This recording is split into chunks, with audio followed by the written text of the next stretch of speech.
Merci mesdames et messieurs, chers internautes de FM Télévision. Comme vous le constatez, je suis ici sur terrain. Na émission Labino la découverte Oyowapi de l'Axarabino Nengani Makabuma Koleka Awa Nengumbaya, ville province ya Kinshasa. Mais avant de commencer, mesdames et messieurs, je mairie à ce que vous s'abonnez vraiment massivement na chaîne Nabino aussi Kaboko Nabiso toujours na FM Télévision et n'oubliez pas la cloche des notifications pour ne rien rater comme activité prochaine sur votre chaîne. Alors, vous constatez à Wanazali na quartier d'Impia. Quartier d'Impia ezali wapi ezali na commune ya Bumbu. Jadis, cette commune ya Bumbu était une commune enclavée. Parce que pour le comment ici, c'était très difficile. Mais avec Bokacité, il y a Mokonzi Mboka, Félix Antoine Tshisekedi Tshilombo, ainsi que na Papa Bumba, gouverneur, il y a ville province de Kinshasa. Bon, comment les choses se font. En tout cas, une commune qui a été enclavée, les deux communes désenclavées. Alors, Néango, tu es vraiment comment l'état d'avancement de Nimambo au Salama, tu reçois Baimbo, Kabako, le solo, Bapé, ça n'est ni sentiment d'Abango, et puis au Salama, Mingi. Alors, Fali Poupa, je crois, Fali Matoko, voulais-je dire, Tomekako, Olanda, un peu, Néni, Baï, population, Bakoloba, et c'est on y basé par rapport, Yandenge, le loyo, Bakomi vraiment désenclavé, Awa, na commune, Yabumbu. Alors, on va suivre. Papa na mbote na yo. Mbote ndeko. Boni. Bien. Oya comment na yo? Kombo na nga ezali Ali. Papa Ali okotala un peu baloka bota la caméra. Papa Ali toye awa na quartier Dipinda je crois à na Bumbu. Quartier Dipia. Dipia awa na Bumbu to moni misai ko salama. Na ndenge zaka kala sentiment nous anine. Bon, to sepeli makasi ndenge président Fatih Beto a talisi biso nzela o ndenge il parlait que à propos ya kalapo ya Mobutu ezalaka njuzombo mutabandaka yango liboso a parti ya ngiringiri. Bon, dossier njuzombo mboye ko kufa ti na ndenge ya lelo bopesi Fatih Beto na ndenge ko azo pouvoir apesi biso lumière ya bana Bumbu. Apesi lumière na kati ya commune ya Bumbu apesi biso nzela o ndenge zongi. En tout cas to se pelane makasi. Pour quartier ezalaki po zwata mutuka po o mata ezaki don ata moto bane ko kota te passe zaina passe ko longwa awa ndenge ezalaki zo longwa ti commune ngiringiri o za veni nini o za veni direction direction quand même o za venu nini et puis que direction ndungini ko longa ndungini ti o koma ti avenue ngiringiri c'est très difficile à l'époque donc ezaki faut mettre pena trajet tingiringiri na habité koko ekoko 1 km na habité et ko ça taba 1 km na habité. Bon, tala lelo yo et comme moins zéro pour comme ngiringi moins zéro moto mutuka donc tozo c'est la makasi toi ne sengo makasi siko kasi comme on a beaucoup mis un peu désenclavé message no ko ça mo ndambuka ba ko lando siko surtout mokonzi oya tali ngumba Kinshasa. Bon, message nangeza ka pas président a continuer kokoba na misala na ende ngaza ko sala quelque chose moi ba nungu eza na kati mais to sepeli ni makasi a renouveler sous mandat puisque nzelo ekendeli sous ndenge bazana idée que comme ti bypass et continuer ti donc souci to na donc projet zali que ti bypass écoute na bypass kuna na monga fula ti bypass projet eza yango wana même ti bypass yango lo to sepeli même ti by esukela wana te kande ba biezo suka na venir landu esuka ka landu te et même ti bypass sirelengesa projet oyo ndenge toyoki ya président Mokonzi Mboka ndenge azo proposer yango do e continuer pe déjà ka bongo exercice sango makasi pona biso ba peuple. Merci beaucoup. Merci ndeko. Bonne chance. Merci pour la président Fatih Beto akende liboso toujours. Voilà, merci beaucoup Bandeko Balandi. FM Télévision, ça a toujours état d'avancement. Il y a Avenue Gambela. Avenue Gambela, je rappelle que Ebandi na croisement avenue enseignement dans la commune ya Kasavubu et traversé plus ou moins 3 communes Kasavubu, Ngiringiri, Pebumbu, yango comme bisoti oki projet tini. Maintenant ko linga to za mama toko ya to za mama kasabino mama toko ya. Voilà donc to za mama to ki pas maman pardon. Te ebi ke ba maman excusez je na kuna. Te to za mama Nengenzelo koti be to mama me kamna ko lo ba po esala malamu mingi po lelo oyo e ko mbi mama mbote na yo mbote papa boni Madame papa. Comment na yo? Maman ni aninona. Ni toi la direction nina. Toi la direction Gambela. Na commune Bumbu. Iya. Mani yebisa biso ndenge na carte depuis awa direction Gambela oyo ndenge zalaka na ndenge komi lelo yo sentiment nous anine. Ah toi na sentiment makasi point to na prince ezai pona toke ezwa transport photo kende musika mais sikoyo lokwa to mona prince ezo salama to monique en tout cas merci na bakonzi na biso mboka ne loko ba osala pona biso.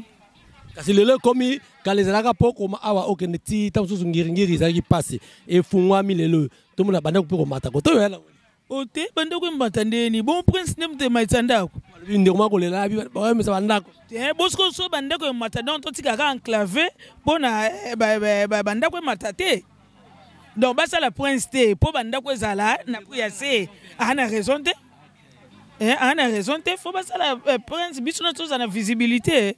Alors message ni particulier ko yebisa bakona mboka bakolanda osiko awa bakonza mboka pe mokonzi ya ngomba Kinshasa kolanda yo. En tout cas pour le chef de l'état na CPN makasi na oyo azosala. En tout cas nzamba sunga ye a continuer. Alemba biso te tozaka bana na ye. Tozaka na posa na ye. Tozaka na posa na ye na eloko yo azosala. Merci beaucoup maman. Merci. Alors merci mesdames et messieurs, toujours continuer bandeko ya FM télévision, toujours état d'avancement. Important si yanzela oyo ndenge komi lelo oyo. Hier boum zaki enclavé, boum komi désenclavé, maman la mbote na yo. Mbote papa. Bonne santé. Santé ça bien pendate. Pour te comprendre. Tu ba comment na yo? Comment na ngai kula lidi. Kula eti. Kula lidi. Maman kula lidi nzela oyo. Omoni nzela oyo za dia so Gambela lobby oyo bonne ko lela. Nitukenda ko kota te mais lelo to moni misai ko salama e ko kende. Sentiment les alini. Na sepeli makasi na mkonza mboka Fati Beto awumela na ye santa tutombele. Do sepeli makasi biso to ndoko dinda mais to dinda le sous te sembule beti. Olobi bono dinda nini? C'est-à-dire dinda mbaye zo utaboya ba zo kota ba poubelle ba makasa ba nini de fulu. To sepeli ndengi prince zo mais to aka na ko lela po mapango ekei. Mapango ekei banda ko ekei même konza mboka yo kama netinga bomba la kufa atinga na bana 12 banda ko ekei ba maison ekei place na bikla na bana mais kasi te na sens que ezaki ba terrain ya exproprié falaki moi pona nzele ya monene monte wa kona bako zaka pona bolamo na bino pe bien si to comprendre papa yo kamawa ata ba clôture pour tona ba position te to na to comme ko ba criminel de moyete ba comme kota sécurité ya makasi. Vraiment. Mais si du moins 90% vous êtes très satisfaite na makamzane rosalama. Kitoko makasto sepele awumela na yena bokonzi na ye.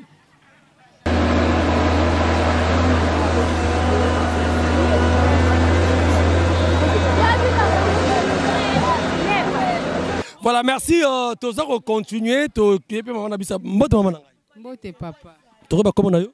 Mama Pina. Mama Pina, tous en direction ya Gambelelo yo comment na nemisa ko salama. D'abord sentiment nous ani.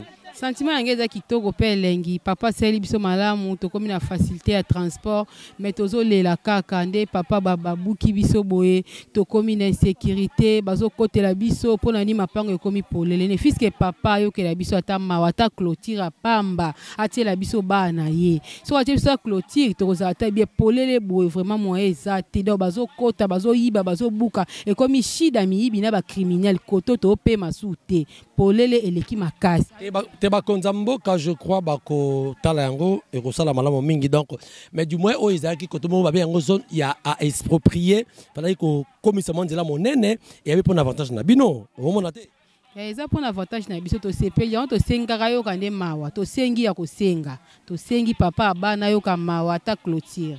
Alors, ce que message nous sur le courrier ça va par rapport à ndenge makadami koti boye ezo ke et Mathieu ti bypass nde tozoka balebe ke ti bypass to ane sengo moniki boza facilité ke ngo kende monga fula ngo kende wapi okitimba mo ko donc en tout cas pena mokonza mboka aumela pena santa tumutombele biso bana eto aka na sima na eto zolela toujours pas na e papa bana sengo makasi. Voilà, merci beaucoup en tout cas mokonza mboka, je crois que la population baza très très satisfait par rapport il y a Nengendele Kosalama. Ça, il faut qu'on reconnaître que Awa est vraiment endroit moro très compliqué. Pendant que mon que Boleka Awa, c'était un peu difficile, mais Nabokastia, ils ont pu quand même faire quelque chose, on va désenclaver. Mais comme vous avez constaté, Awa Ezali, Bandako Bokomona, il y avait peut-être lié en pour c'est tout à fait normal. Parce que le lenge Oyo, il y a coupé ça. Après, voilà, je crois que attendez, c'est très émotionné. Il y a une brigade d'assainissement. Voilà. Donc, continuez, Bandeko Balandi. Alors, mbote papa nanga. Mbote papa. Voilà. Tu vois comment on a eu? Comment nanga Mama Belinda. Mama Belinda, au fond du coteau, hein? Na fandi koto te, na fandi na camping. Au salami koto. Voilà, na te kande koto. Alors comment la nenge ndele ko sama boy lobby bozala qui un peu de to dans le poteau ezaki enclavé pendant ko koma koto, c'était un peu difficile hein. Puis moi insécurité za la kamel lelo comment na comme be sentiment des années. Sentiment nange za pe ya makasi. Donc na za moto yo na sambelaka na koza contre te pour te ton moto sa mamba malamu fo ndima yi. En tout cas, Fati aoumela makasi aoumela nzamba bomba ye. Tozo mona penda ke ba projet malamu ezana makamba malamu ezali. Alors ba milliers belé zaki reculer le ezui valeur à cause ya Fati. Abumbo zaki reculer makale zaka reculer babande ko finga biso il y a des fois na bataka savu na bato bondal commune zanga station. Bondal. Commune zanga station mais lelo commune na biso penda ezu impart bato bafanda na balingwala bato bafanda na babandal bakomi ko envier bumbu mingi bauta kuna baoya ozwa bandakwa alors bumbu ekomi na valeur makasi ainsi que makala donc Fati ponanga aumela nzamba bomba esu de plus yangwana. Ça va, merci beaucoup bande balitozi pe mama nanga mbote papa oza kana nanga. Oh, kanda poani. Alors, très bien. Maman Langai, tu ne m'as pas équipe, la grande équipe, il y a FM Télévision, tout qui dit pour tout l'état d'avancement. Il y a Misala Negoko Salama. Nathan.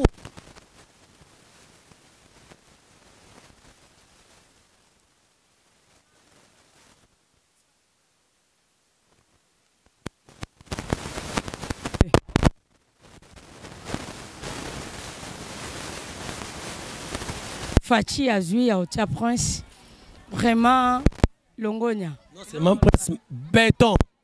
Béton, oui. Vraiment Longonia. Pour bisoto uti ba milliers mususu mais na bumbu. Vraiment tu es qui nzele za ti lelo tozomo na nzele za et puis c'est vraiment valeur na milliers na biso. Pour comme awa à l'époque bono ya na moyenne. Bon, nga pona somba lipa koto na bande ko na moyen za ika mutuka. Mutuka mpeza osuka juste na komi na bumbu. Na komi na bumbu.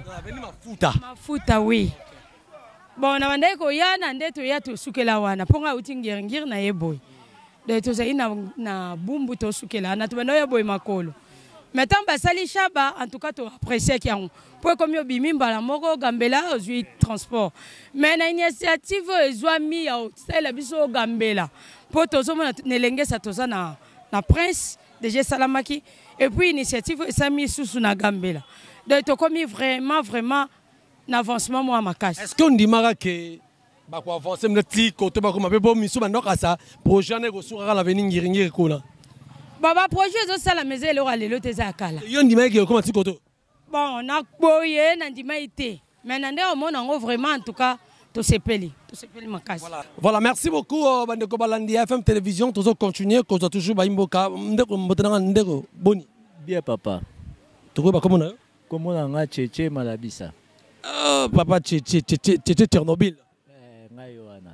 Alors papa Cheche to zako sur la grande équipe il y a FM Télévision to quitter sur terrain pour te état d'avancement neni njelo ko kende. Beza to li solo njelo za rlande ni na tangwakala. Ah sika papa. Njelo poto kende gambela.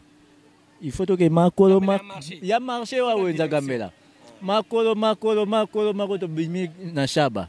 Chaba toke dans commune wana c'est rappel nzela zalaka te donc bozwaka ba ebomamo boye ketika bino ebomamo ba Land Rover mo kufa ya kala eketika bino mais lelo ne to mo da bo kitoko mais boyebisa ne bato ba osala ne basala ne musala po bambule komi oya pene te ba osala peut-être moi ralentissement zali mais du moins ndenge ba osala boye pona bino eza neuf ya soulagement et ko permettre bino bo kende bisika misuso eza ko désenclaver commune bino et puis ça biso ya sengone bo sengo to anango donc ceux qui que ya kolia mais dans la vente na se banyolia donc na sengo makasi po nzelo vo mais puis ça biso lengi to moi déjà na okende zandu partout dans à l'aise. C'est une commune qui s'appelle Kondambo, que ce soit le président de la République, que ce soit Mokonzi Ngomba Kinshasa, ou Kondabiso Kourbanini. Bon, on a suivi, nous avons suivi Misala, il y a Oezo Salama, pour battre Moussou. Tout le monde a dit Banda et Soukate. Mais on est au monde là, ils ont déjà un avancement bien, mais suivi des Arabes malamo. Le projet, ils ont bon, selon Nenge Bachaki Nini. Pancarte na bango kuna il fallait matalandu et sangana oya shaba na ya elengesa et sangana sune elengesa donc ndenge to mona ki meto ebité soki ke sala mabongo mais na pancarte ya ndengwa. Merci beaucoup ndeko nanga Tchétché Tchernobyl. Alors donc t'appelles ndeko bonjour ndeko nanga. Voilà ndeko nanga a boyi alebi aza eloko loate mais aza très satisfait. Ok, c'est bon. Je voulais dire, nous sommes très satisfaits. Tous autres maman, bonjour. Ah, maman. Bon, maman, a un sentiment, ma casse, on a très sentiment. Là, on a vraiment. Voilà, Toro, on appelle la Nabaya, Massaboni. Boni. Bien, papa. Toro, comment là? Comment dans Samuel? Frère Samuel, Moni Awa Nzela Oyo Gambela, hier c'était un peu impraticable. Ndérosama hier non Ibosawa. Nzela Oyo c'est un peu impraticable. So comment on est envoyé sentiment des années? Premièrement, on a petit merci à Mkonzambo car pour na travaux. Au début, ils avaient qui un peu na ma solo et tout le monde a quand tout monsieur ça la même manière, na comme na biso ça marchait pas. Mais initiative pendant les mois coulés. Tout le monde va tracter et bouki bandaku et comme bon Nzela tout se pèle vraiment à Oumela. Les conditions ya ko agrandir awa ko comme ça le petit elengesa land de Kotiboye. Eza ouf ya soulagement pour na bino bandeko bandako fanda kotoyo parce que babaki boum ezaki enclavé ezaki ko kangama. Mais le boum comme désenclavé eza ouf ya soulagement pour na bino population kotoyo. Oui, si eza ouf ya soulagement pour na biso parce que tout à qui pour tout qui n'est pas commune encore loin il faut essayer la carte Chaba à Sosae ou bien 24 mètres vous en la possibilité de avoir un transport naé à Keti Victoire et tout vous appelez la capacité au kita makala et tout parce que na makada mais avoir moi mutako utiliser à travers mutuka moto mais qui tout une capacité à utiliser mutuka ba moto na banzela parce que banzela qui bien témukié ba mais ça et tout mais à travers ba prince tout dans la facilité aucune. C'est qui était aussi à la base il y a insécurité aussi hein? Oui si c'est qui à base insécurité parce qu'il y avait pas trop de monde na nzela il y avait bakuluna et tout mais avec le macadam ko le kawa il y aura des éclairages publics qui ont des services facilité autant le même na Boutou. Merci beaucoup de continuer dans Mbote. Toujours RDC. Ouais, danger. Alors ndeyo ko bakisani ni comment la name c'est ko sala maboye na nzela o ya Gambela. Bon, et là on va bakisa que tous fiers et initiative à Mkonzambo parce que biso to abana mabele o. To botem na commune na Bumbu to Kolia donc on était tellement enclavés mais à travers Fatih Beton, il nous a fait grâce le tout le monde a chaussé à 4 bandes, il a une fierté pour na biso. Ah, ils a 4 bandes hein? 4 bandes ouais.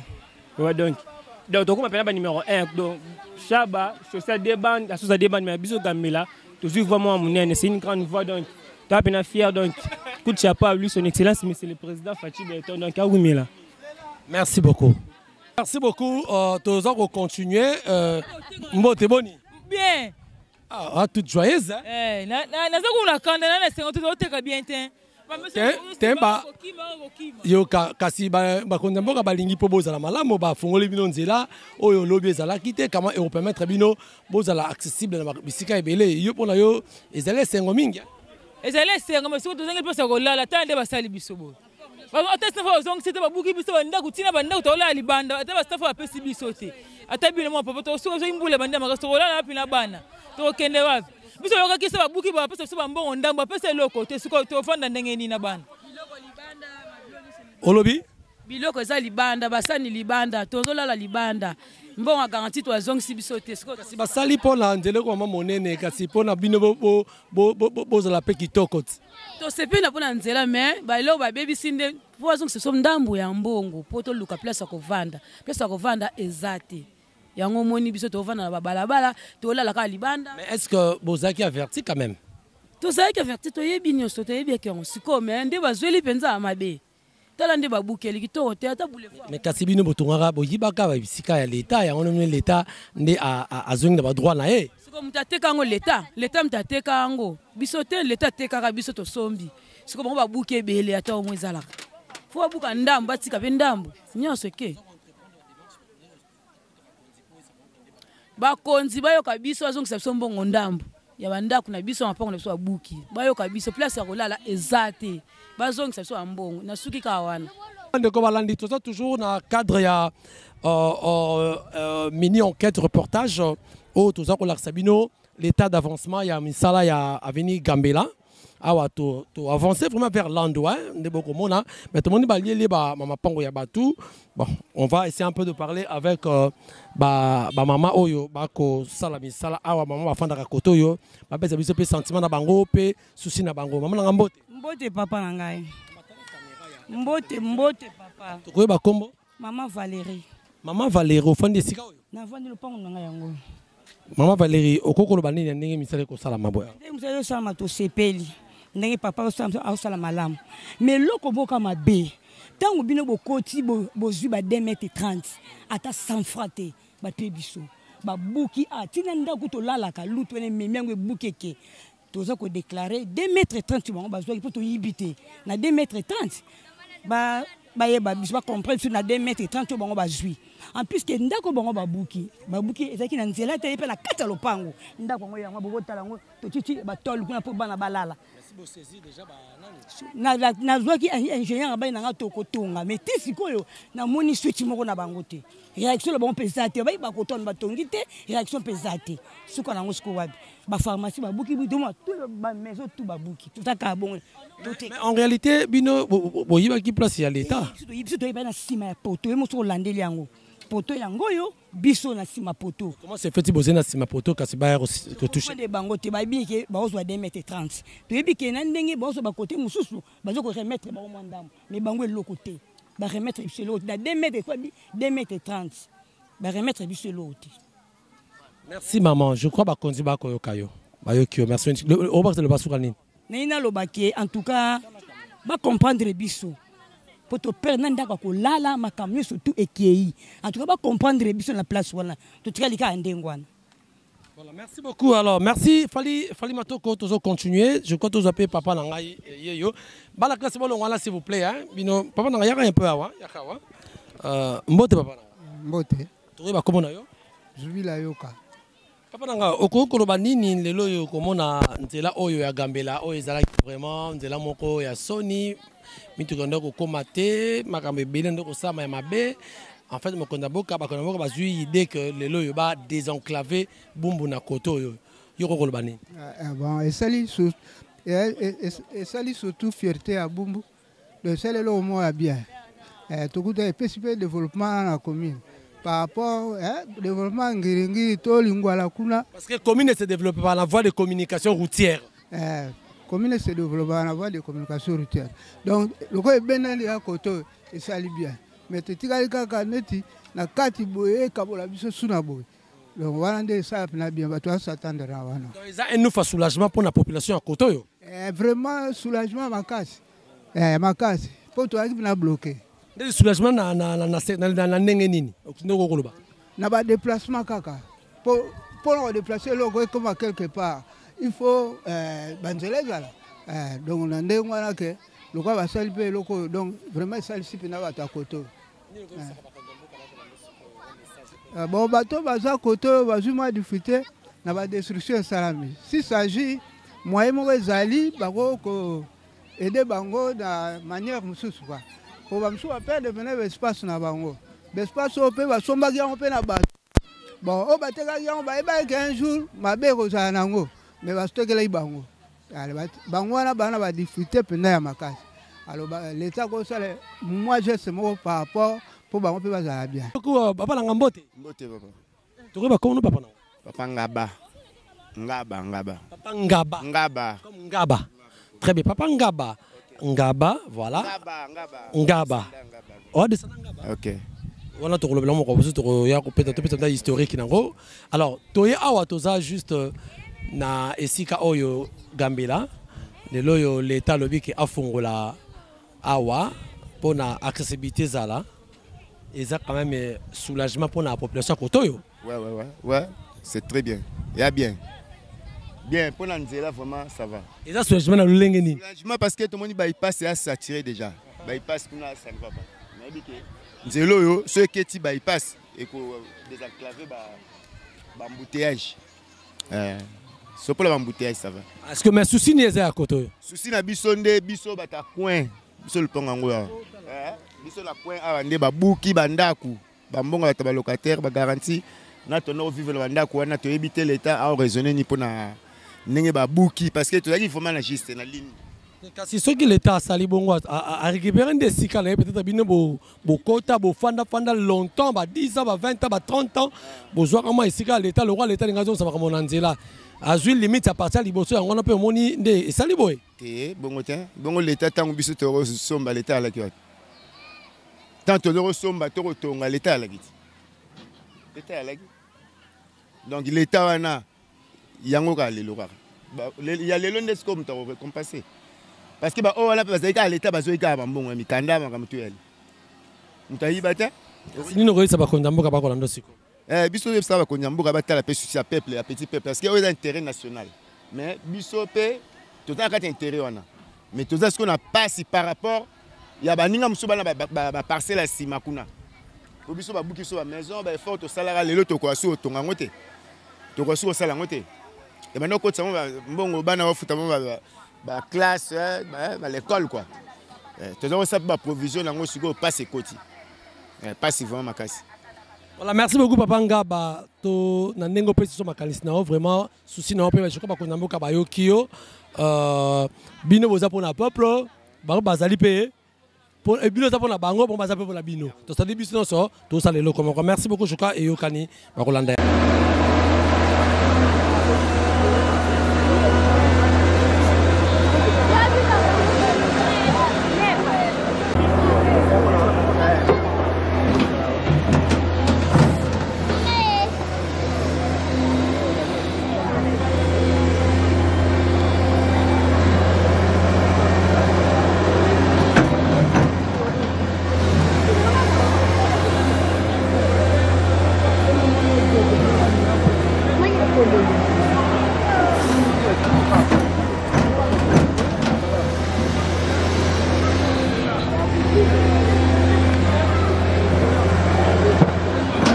Voilà, merci beaucoup, Bandoko Balandi. Nous allons continuer. Mbote papa nangai. Mbote.